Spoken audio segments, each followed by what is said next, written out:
Hello, epic viewers! Domiciled around the multiverse, we're here to bask in unprecedented glory because today, episode 9 of Eating My Way to Optimal Health as a former raw vegan is about to commence. So as you can unequivocally see, we have a myriad of foods embedded in the bowl that encompass tomatoes, marzipan, okra, broccoli, cauliflower, radishes, and of course other foods that I neglected to mention. I cannot wait to partake in eating the savory, scrumptious, divine, succulent meal. But before I do so, I just want to preface this video by notifying you of what the show's been going on. You may be inquisitive, you may be curious, and hopefully I can indulge you with sheer and utter epicness. So, let's go. I've been working in perpetuity, incessantly, non-stop, and every other night I've been getting 0 hours of sleep. I've been succumbing to the grueling agony of undergoing the night shift. I have to complete onerous, burdensome manual labor. The job is laborious. I'm hauling heavy loads. I have a dainty, fragile, meek, feeble body.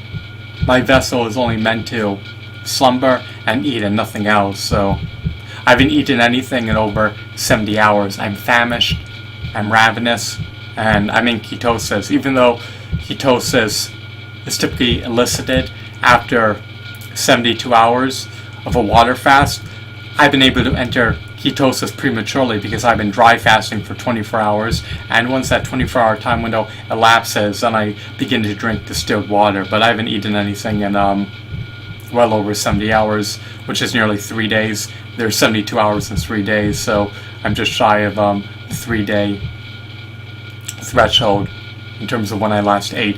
Something else I wanted to notify you guys of before I forget is that I'm pressed for time due to severe time constraints. I have roughly 13 hours to eat, so I need to expedite the meal and I need to eat in an expeditious manner. Of course, this is going to adversely impinge on my health. I have an aversion to eating quickly. Why? You need to be able to Fletcherize every fruit and vegetable. I need to minimize digestive distress, and eating quickly is not conducive to Fletcherizing food nor minimizing digestive distress. If anything, it imperils you. If you're going to shove a massive quantity of food down your gullet, you need to eat slowly and take your time and let the enzymes of the fruits and vegetables and the enzymes in your vessel break down the foods. So I don't want to become overly bloated, but these foods will be discharged from my body immediately because they're carbohydrate diluted for the most part. Nothing I'm eating is carbohydrate dense, even though it does contain carbohydrates, and they're chock full of fiber, which is an indigestible carbohydrate, so they don't remain in your vessel for long. My vessel is not a repository for waste. That's another reason why I'm so damn slender and withering away. So before we commence eating, we're going to reveal the benefits of one of the foods that I'm going to eat today, which is marzipan. By the way, I have 2 tomatoes relegated to the refrigerator as well as 3 peaches, and I'm going to add them in the meal after I finish these tomatoes. But I kept them in the refrigerator to further retard oxidation, and I prefer if my food is not sullied, nor marred, nor tainted, which is why I keep most of the foods that I eat during the latter portion of the meal in the refrigerator. I try to keep the temperature as low as possible so that I can prolong the shelf life of my fruits and vegetables, which is all I eat. Too bad I don't have access to blood oranges anymore, nor durian. I've never had durian, but it must taste amazing. Kind of like ice cream. But ice cream is a synthetic, bastardized, man-made animal secretion. It amalgamates animal secretions with additives, sugars, salts, and other noxious compounds. Sea salt is perfectly healthy. And you could have a profuse amount of sea salt. Just make sure you counterbalance that with potassium, because potassium expunges excess salt from the vessel. I had the list prompted that notified me of all the benefits appertaining to consuming Harsapam. So I need to find that with one hand. I need to peruse through these web pages, and I need to find that web page on the interwebs. I'm hoping that I didn't accidentally close it out. I don't think I did. There's a bunch of tabs open. So, as you guys know, Harsapam is a vegetable. It's embedded in the core of palm trees, I believe. You can verify that for yourself, or in the heart of palm trees, metaphorically speaking. It's obviously nutrient dense. It helps contract or abate tumors. It's an important source of vitamin B6.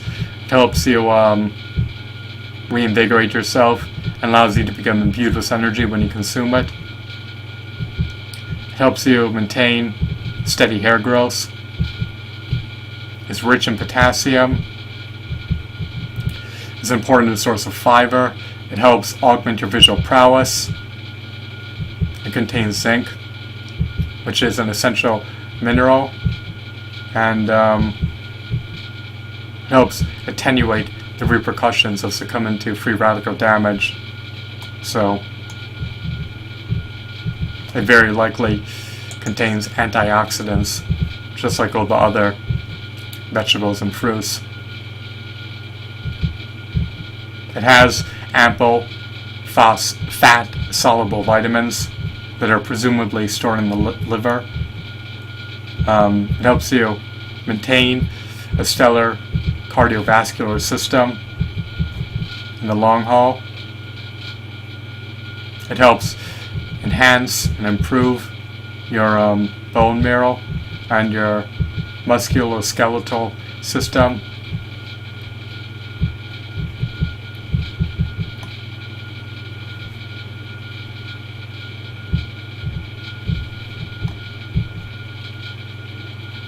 It helps you attenuate inflammation. It helps you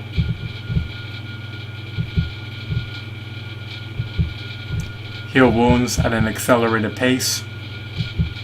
It contains beta-carotene and is enriched with antioxidants, so it helps safeguard the vessel. And as you guys unequivocally know, Harsapam are tender, soft, and have a mild sweetness. Their flavor is out of this world. Do they contain flavonoids? I'm presuming they do, but you can verify the nutritional contents of each vegetable and each fruit for yourself. So I just want the water to evaporate and dissipate and dry off.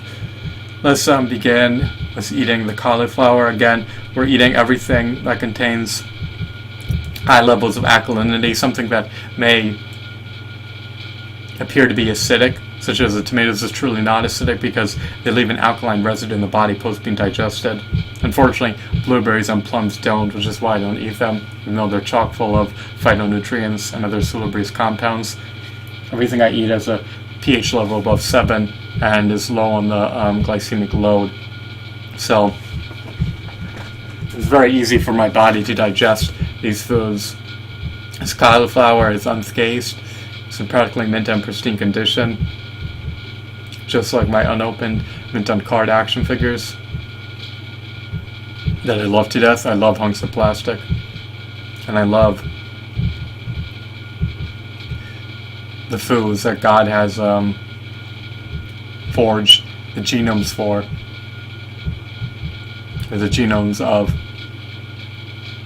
I guess those words are interchangeable in that context, or perhaps of sounds more befitting. Yeah, I guess of would be the right word, contextually speaking. I got to improve my syntax and my verbiage and my rhetoric. That's imperative. So let's get down to business and start munching away and start grazing and enjoy the meal. But I need to be acutely alert of the time because unfortunately I have to succumb to the drudgery of the night shift. Once again, the personnel the management, the staff, they're professional, they're courteous, but for me to change my schedule and work during the day instead of the night, and for me to work once every 3 days at the job, I need to give them at least a 2 weeks notice. It's highly inefficacious, highly inefficient, and highly unproductive, to say the least, on the company's end to have to wait a minimum of 2 weeks for them to implement a schedule change, especially with all this technology that should be able to implement a schedule change immediately. I guess the advent of the digital era hasn't caught on to all companies yet.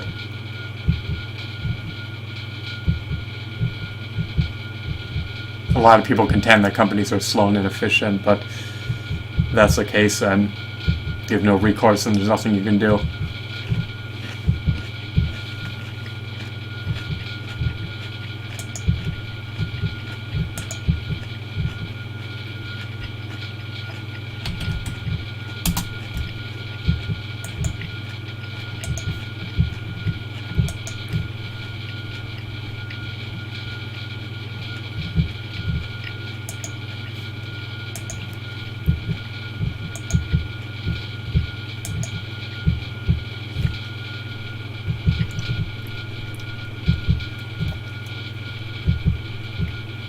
This is definitely succulent and scrumptious. I don't know how anyone could find this bland or bitter. Perhaps if your palate hasn't adapted to eating fruits and vegetables, you may find it to be bitter and a bit bland. But you could truly taste its robust flavor and truly its uniqueness that's indescribable if you're a hardcore fruitarian. It's truly a sensational experience that provides me with stimuli. There's something added to this cauliflower, but if I let it sit in this concoction of fruits and vegetables and allow the juices of the fruits that I'm going to eat leach in the cauliflower, then you could even modify the flavor so that you can taste the piquancy of the cauliflower and the zestiness of the cauliflower. But if you want it to be rendered piquant and zesty, then you need to mix it with various fruits. But at the moment, it's not piquant or zesty per se.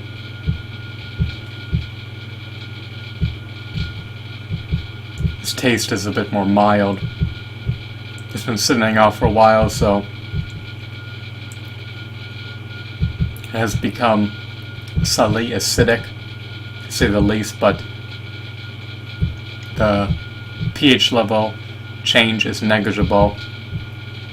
But it would have a different flavor profile, albeit marginally, if I didn't let it sit out for over an hour.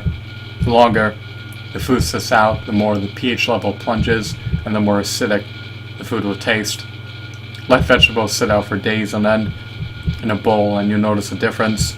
They essentially become pickled, and it essentially creates a brine that they're lodged in and that they're submerged in. I've had vegetables that sat out for over 12 hours and even over 24 hours, and it completely modifies their flavor profile. But this was in water that contained salt and a mixture of other fruits and vegetables that leached into the concoction. So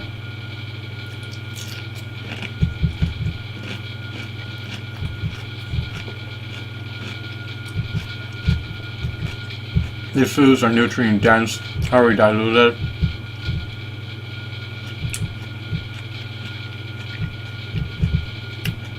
and are ideal to eat if you want to attain optimal health.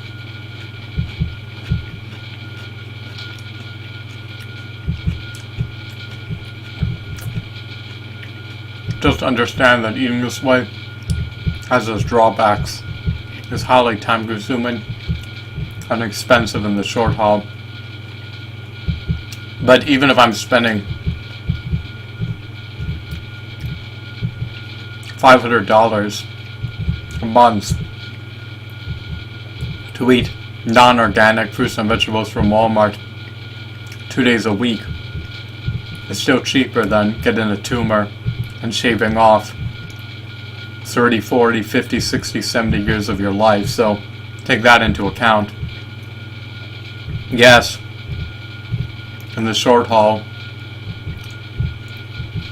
you're spending a lot more money, but if you could buy years of your life in this simulation, in this vessel, and never succumb to inflammation nor constipation, nor migraines, nor other chronic, deleterious, dire, detrimental health issues, and if you could be imbued with energy, then it's all worth it.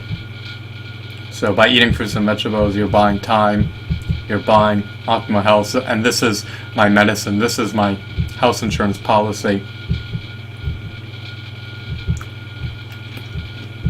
I should say this is.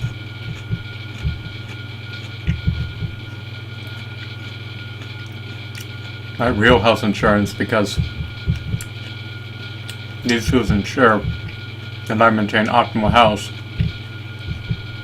in spite of the fact that I live a lifestyle not conducive to optimal health, since I'm undergoing the drudgery of the night shift, and when I come home I have to do a copious amount of work, so it helps to maintain stellar health, even though I've been getting 0 hours of sleep every other night. Been working 2 full-time jobs and been chronically stressed out due to never having time to eat or sleep. And I've been applying for higher paying jobs, but it's arduous to find a high paying job in my field locally. I got an interview for a much higher paying job that would pay me almost 5 times more than my current job, even with the premium pay from the night shift taken into account. But I couldn't be pursuant of that job, and I had to decline the interview because I couldn't move to another state to be pursuant of a higher paying job, because the increased overhead costs, the increased expenditures would negate the benefits of potentially getting paid 5 times more, because the cost of living is eminently unaffordable, to say the least. In the US, one avocado is priced anywhere from $1 to $2.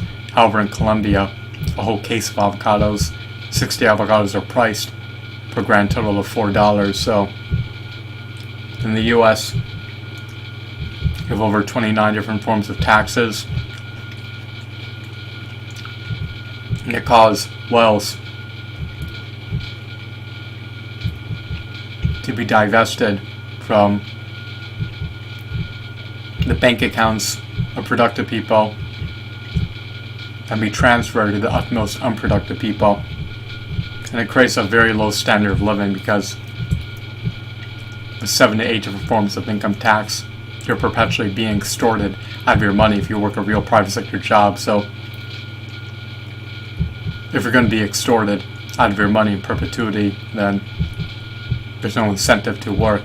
It disincentivizes you from wanting to work, because your money is being transferred to the utmost unproductive people at the cost of your own wealth, standard of living, happiness.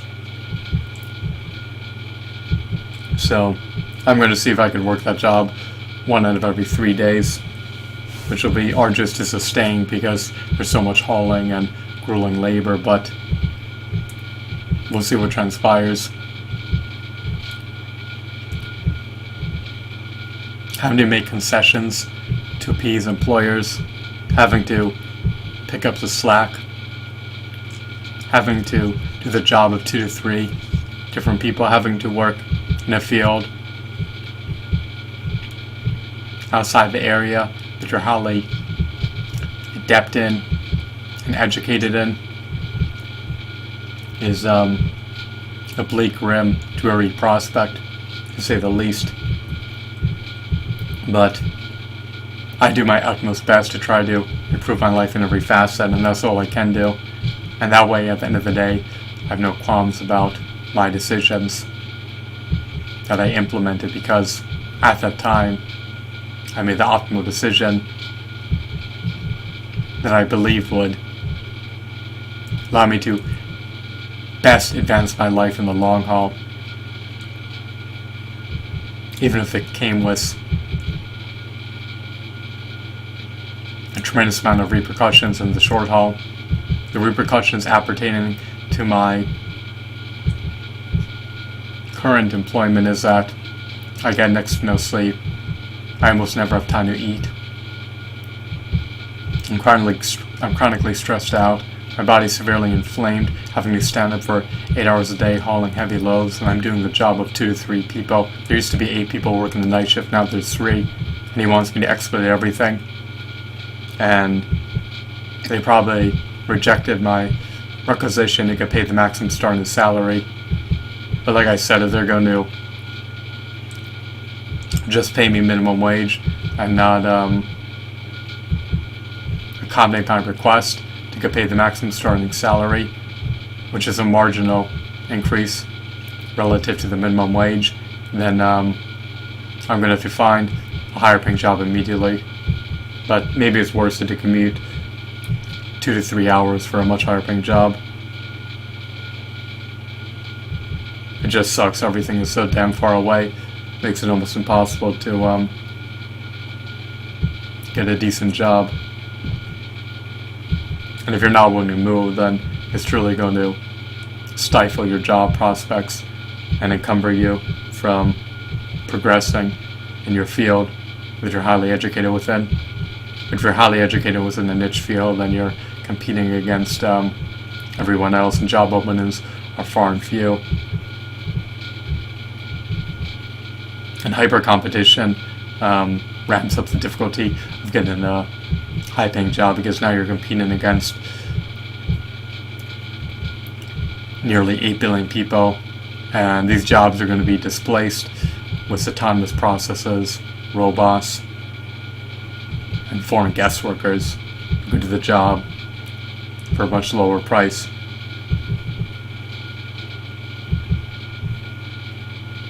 Thus employers are disincentivized to hire full-time workers because they have to offer them fringe benefits,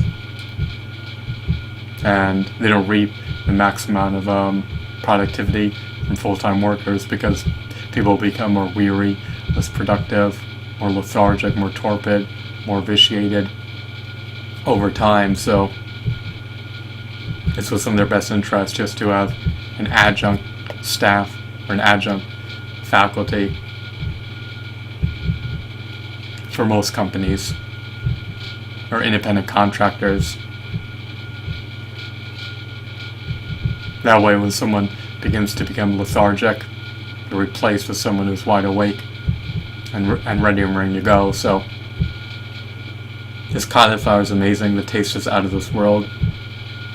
It's truly a breathtaking experience to be able to eat fruits and vegetables.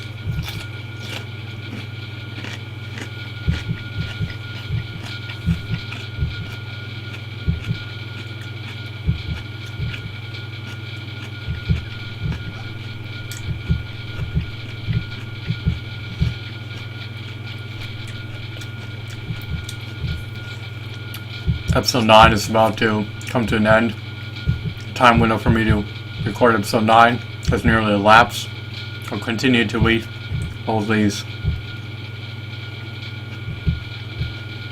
fruits and vegetables off camera. I love the flavonoids, antioxidants,